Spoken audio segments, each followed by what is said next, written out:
Today we're talking about one of my favorite cars, and that is the Mustang Cobra. Now, the name Cobra is one of the most storied names in automotive history, and we all know the story. In 1962, Carroll Shelby took a British AC Bristol Roadster, stuck a Ford small block in it, and the rest is history. Now, obviously that car wasn't a Mustang, so how did the Cobra name become synonymous with the Mustang? Well, the answer might surprise you. So let's start back in the 60s. Like I said, in 1962, Carroll Shelby debuted the AC Cobra. Now, originally they were small block Ford powered and eventually big block Ford powered. But these were not Ford vehicles. These were Shelby American vehicles, and if you wanted to purchase one, you had to buy it directly from Shelby American. Now, in 1964, Shelby approached Ford about taking the Ford Mustang and making a more sporty, more powerful performance version, which later became the GT350. Now, the GT350 was modified by Carroll Shelby, and then they were sold through Ford dealers, so it was a Ford Mustang. Now, there were a lot of Cobra parts on the GT350. You had the Cobra valve covers, you had the Cobra logo on the center of the steering wheel. If you had the optional supercharger, the carb hat said Cobra on it. So a lot of people refer to these cars as Cobras, but they aren't. They are GT350 Mustangs. And again, same thing for 1966. You had a lot of Cobra badging, but these were actual Mustangs sold through Ford. Now again, Shelby did the conversion, but they were sold through Ford as Ford Mustang GT350s. Now, in 1967, things got even more confusing. They had the GT350 and the GT500, but these vehicles were built by Ford and were covered in Cobras. You had them on the fenders, the grille, the trunk, the hood, everywhere, even on the dash, even down to the VIN tag had a Cobra on it. So again, a lot of people refer to these cars as Cobras, but they weren't. They were Ford Mustang, Shelby GT350s, and GT500s. So while there was a lot of Cobra influence in these vehicles, they were not Mustang Cobras. We actually wouldn't see that for a few more years, and when it did debut, it was kind of confusing. So now moving from the 60s to the 70s, we wouldn't actually see a true Ford Mustang Cobra until 1976. Oddly enough, called the Cobra II, even though there was never a Ford Mustang Cobra 1. Now obviously the name came from the fact that it was based on the very popular Mustang II platform. Now again, I did say very popular, because back then the Mustang II was a huge hit for Ford, as it was the right car at the right time, despite how polarizing they are today. So the Cobra II debuted in 1976, and its screamed performance. You had front and rear splitters, you had a custom hood, striping, and Cobra badges galore. The problem was you had zero performance. The actual car itself was nothing but an appearance package and was available with any engine you wanted, including the 93 horsepower four-cylinder. Again, a couple years later, 1978, we had the King Cobra arrive, which again was at least V8 only, with even more crazy graphics and more scoops and swoops, but again, no performance benefit. It would actually be a few years until we saw any kind of a high-performance Mustang Cobra. So moving on to the 80s, obviously 1979 brought the Fox platform, and 1980 was the next Ford Mustang Cobra. And finally, we had the name that would stay, the Ford Mustang Cobra. No Cobra II, no other weird names. We actually finally had a Mustang Cobra. And the Mustang Cobra stole a lot of the designing from the pace car in 1979. Had the IMSA-style front air dam, the hood scoop, a lot of graphics, and a custom interior. Unfortunately, like I said, performance though still wasn't any different than your normal Mustang. Your engine options were a 255 cubic inch V8 making like 130 horsepower, or the high performance option, which was a 2.3 turbo, which made about 132. Now obviously I use that term high performance very loosely with that engine, because the 0 to 60 of the 1980 Mustang Cobra is about the same time it takes a 2020 GT500 to go a quarter mile. So these were very, very slow cars. But again, they looked the part and brought some excitement to the Ford lineup. 1981, the Mustang Cobra was once again available, was basically the exact same car as 1980, and then in 1982, Ford brought the Mustang GT back and phased out the Cobra name and put it on ice for a while, at least in the States. Now in Canada, you can get a Cobra GT Mustang from 1984 through 1992. These were basically the exact same as the Mustang GT in the States, and it's had a Cobra sticker on the back. Now moving on to the 90s, which in many people's opinion was probably the best Mustangs around. Now the Fox body platform went away in 1993, but before it did, it left us probably one of the most desirable Fox bodies of all time, and that is the 93 Mustang Cobra. Now the Mustang Cobra 93 had a unique grille, unique side skirts, a unique rear bumper, a unique rear spoiler, fan blade 17-inch wheels, and a lot of outside things to really set it off from the GT. And finally, in 1993, the Cobra had a performance advantage. Now, you had four-wheel disc brakes, you had upgraded suspension thanks to Tokiko, but the big news was a better engine under the hood. GT40 heads, a custom GT40 Cobra intake, and a cam and injectors made around 20 horsepower more on paper, but definitely more to the rear wheels than most Mustang GTs and LXs. Now, this was backed up by a world-class T5 transmission, which made the Cobra the best performing 1993 Mustang. That is, until the Cobra R arrived late in the year. Now, the R was designed for the racetrack, a place the Cobra had really never gone since the 60s. Now, the Cobra R, everything that didn't go fast was removed. Talking about air conditioning, rear seat, power windows, power locks, stereo, antenna, all this stuff went away. If it didn't make it fast, it was gone.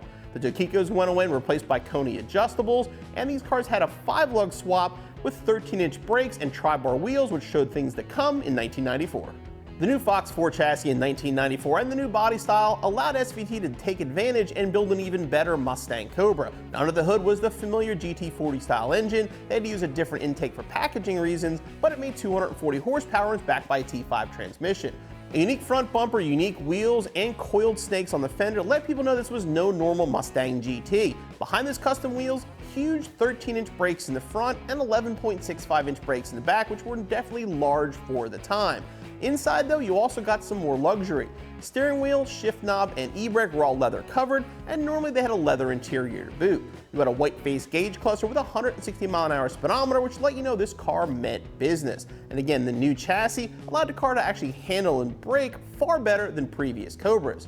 Another first for 1994 for the Cobra was a Cobra convertible. Now, Ford Mustang was chosen to pace the Indy 500, and Ford decided to build a special edition Cobra convertible to sell to the public as a pace car replica. These cars were all real red with saddle interior and featured special graphics and special embroidery. The 1995 Cobra was going to basically be a carryover from 1994. You had coupes available in either white, red, or black, and once again you had the Cobra convertible available, but the convertibles were only available in black, with 499 of them getting a unique removable hardtop. The big news for 1995 though was the Cobra R. Now, the return of the Cobra R meant the return to the racetrack, and the 95 Cobra R took performance up to another level. Under the hood, a 300 horsepower 5.8 liter engine backed by a Tremec transmission. Inside, just like the previous R, anything not needed to go fast was removed. You're talking about no stereo, no air conditioning, no back seat, very, very basic front seats. Again, if it didn't help it go fast, it was not on the 95 Cobra R. Now, two things were introduced on the 95 R that became Mustang legends, and that was the Cobra R hood and the now iconic Cobra R wheel. Both these parts first showed up on the 95 Cobra R and have made their way to many other Mustangs over the years. Cobra production continued for 1996, and while the car on the outside looked very similar to the previous year, under the new dual snorkel hood was a new dual overhead cam 4.6 liter engine backed by a T45 transmission. Now, the dual overhead cam was very, very high tech for 1996, and at the time made 305 horsepower, which made it the most powerful Mustang Cobra ever. These cars were available in coupe or convertible, and your choice of Rio red, white, or black. But if you opted for the coupe, you actually had a fourth option, and that was Mystic. For an additional $815, you get the Mystic paint, which was the first ever color-changing paint applied to a Mustang, which went from different colors from purple, green, gold, and a bunch of others. Now, the Mystic was again limited to 1996, and only 1,999 of them were made.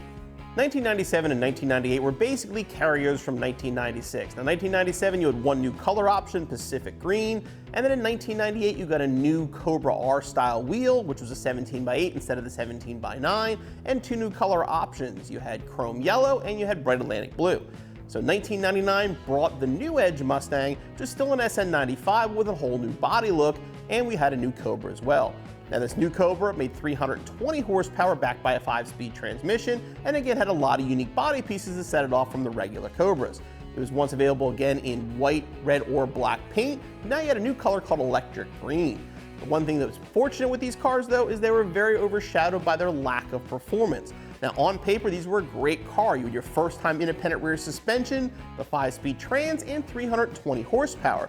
But when people were getting these cars on the dyno and the track, they were finding they weren't much faster than a regular Mustang GT. Dyno numbers confirmed these cars were way down on power. so much so that Ford stopped producing the 99 Cobras and actually recalled all of them to make some changes that make the advertised horsepower. So moving on to the 2000s, there actually was no Cobra in 2000 because of all the issues with the 1999. Ford, however, did give us the greatest Cobra of all that year, and that was the Cobra R. Now, like the previous Cobra R models, this car was designed for the racetrack, but this time Ford tapped the aftermarket for a lot of the parts they used on it. They had a unique hood, unique front fascia, unique rear spoiler, unique Cobra R wheels, and massive Brembo brakes. You also had a McLeod clutch, Borla exhaust, a Tremec transmission, Recaro seats, and a whole bunch of other stuff from the aftermarket. Under the hood, a 5.4-liter dual overhead cam engine with one of the prettiest intakes you will ever see, making 385 horsepower, which was the most powerful Cobra ever at the time. This was backed again by a Tremec transmission and made these cars awesome cars on the track. And with only 300 of them ever made, they are very desirable today. 2001 brought back the return of the regular Mustang Cobra, which was very much a carryover from the 1999 with a few changes. A stronger engine block and revised cylinder heads made sure these cars made the advertised 320 horsepower. Inside, you had a new leather and Alcantara interior, which was a sign of things to come for 2003. And unlike the normal 3 to 4 colors, the 01 Cobra was available in 8 different colors, including true blue, zinc yellow, and mineral gray. Again, there was no Mustang Cobra in 2002 to follow it because Ford had something very special planned for 2003. That brings us to 2003 and possibly the greatest Mustang, and many people feel one of the greatest cars ever made, and that's the 2003 Mustang Cobra. Now, with GM really turning up the competition, Ford gave enthusiasts exactly what they wanted.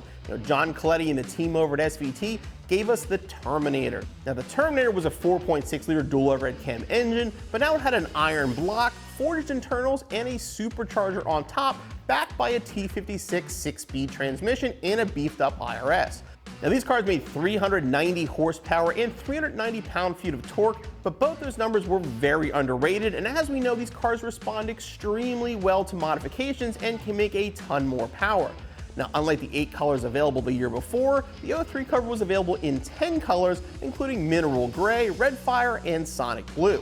Ford also made a 10th anniversary 2003 Cobra, which was a special edition with custom interior, available in either silver, red, or black, and 2003 units were produced.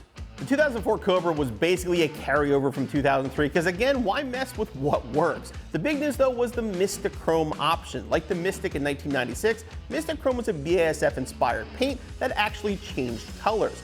Now, in this case, it was a $3,650 option and was available on both the coupes and convertibles. And not only did the color paint change, the actual interior seats and the steering wheel also had the color changing option, which was a very, very cool feature. Again, they made just over 1,000 of these, 1,010 to be specific, and they're very desirable today. So while the 2003-2004 Mustang Cobras were considered by many to be the greatest Cobra ever built, sadly they were also the last Cobras ever built. The S197 chassis arrived in 2005, and Ford did not offer any kind of a Cobra option.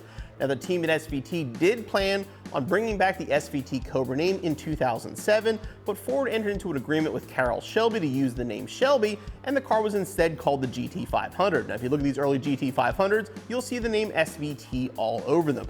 And it was funny because the Cobra name has kind of gone full circle. Back in the 60s, you had the Shelby Mustangs with the Cobra snakes all over them, and the same is true of the modern cars. Now, will we ever see the return of an actual Mustang Cobra? I mean, me personally, I would love to see it, because in my mind, there's always been something special about that name, and I always loved the Mustang Cobra.